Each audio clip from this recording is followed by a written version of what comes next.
Welcome to our channel.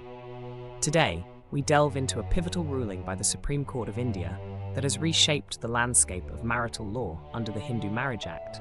We're focusing on a significant decision concerning alimony and maintenance, even in cases where a marriage is declared void. To understand the gravity of this ruling, let's first define what a void marriage entails. Under the Hindu Marriage Act, a void marriage is one that is considered legally invalid from its inception.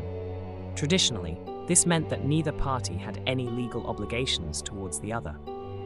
However, a recent Supreme Court judgment has turned this understanding on its head. The court has decreed that alimony and maintenance can still be granted even if the marriage is void. This groundbreaking decision stems from the need to protect the rights and welfare of individuals who might be left vulnerable due to the void nature of their marriage.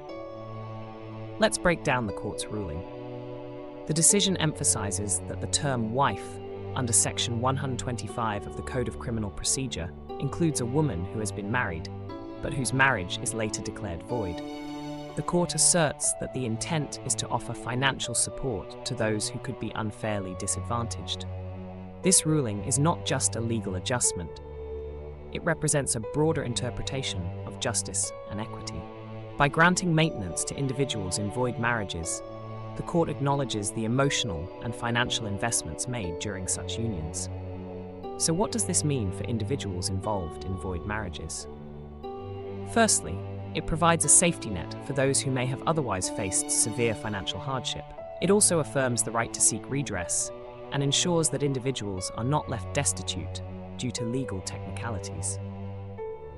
In conclusion, the Supreme Court's decision highlights the evolving nature of marital law and the judiciary's role in adapting to societal needs. It underscores the importance of protecting individual rights within the framework of the law, even in situations where traditional interpretations may have left gaps. Thank you for watching. If you found this video informative, please subscribe to our channel for more updates on legal matters and judicial developments. Stay informed, stay empowered.